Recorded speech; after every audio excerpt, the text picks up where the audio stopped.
Praise the Lord. இயேசு கிறிஸ்துவின் நாமத்தினாலே இந்த வீடியோ பார்க்குறவங்க எல்லாரும் என்ன வாழ்த்தி வரவேற்கிறாங்க. நீங்க பிறந்த குழந்தை பார்த்துருக்கீங்களா?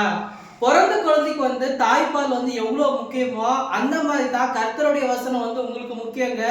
நீங்க பார்த்தீங்கன்னாக்கா ஒரு பிறந்த குழந்தைக்கு அதுக்கு நீங்க பார்க்கும்போது எல்லாமே சாப்பிடணும்னு ஒரு ஆசை இருக்கும்.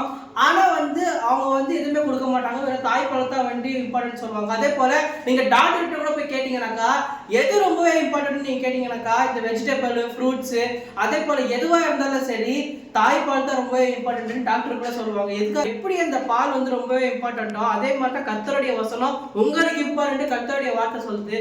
எங்க இருக்கு நீங்க கேட்டுட்டு இருக்கீங்களா?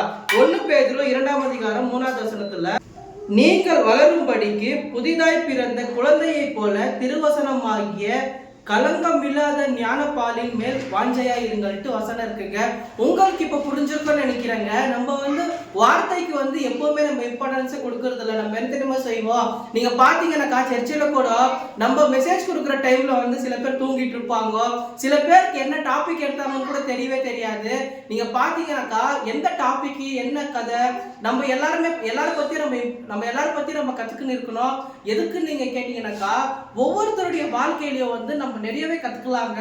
இப்ப நீங்க பாத்தீங்கன்னாக்கா மோசஸ் வாழ்க்கையிலயும் சரி, யோசேப்பு வாழ்க்கையிலயும் சரி, ஆபிரகாம் வாழ்க்கையிலயும் சரி, எல்லாருடைய வாழ்க்கையில ஒரு பாடத்தை நம்ம கத்துக்கொள்ளலாம். எப்படி நீங்க கேட்டீங்கன்னாக்கா அவங்களுடைய வாழ்க்கையில அவங்க என்னெல்லாம் செஞ்சாங்களோ அதை நம்மளுடைய வாழ்க்கையில அப்ளை பண்ணிக்கணும். அதே போல கர்த்தருடைய வார்த்தை நம்ம கிட்ட என்ன சொல்லுது அதை நம்ம ரொம்ப உன்னிப்பா கவனிக்கணும். நீங்க உங்களுடைய வாழ்க்கையில எதனா குழப்பத்திலையோ இல்ல கஷ்டத்திலயோ இருக்கீங்கன்னாக்கா கர்த்தருடைய வார்த்தை உங்களுக்கு கண்டிப்பா ஒரு ஆன்சரா உங்களுக்கு அமையுங்க. இதுக்கு சாட்சி நானே தான் இருக்கிறேன். எப்படின்னாக்கா நான் எதனா ஒரு சுச்சுவேஷன்ல நான் யோசிச்சுட்டு இருக்குவேன் அடுத்தது என்ன செய்யுது அப்படின்னு யோசிக்கும் போது 100% கர்த்தருடைய வார்த்தை டைரக்டாவும் சரி இன்டைரக்டாவும் சரி கண்டிப்பா கர்த்தருடைய வார்த்தை வந்துருங்க. அப்ப நான் யோசிக்குவேன் கர்த்தர் எப்பேற்பட்ட தேவன்ட்டு.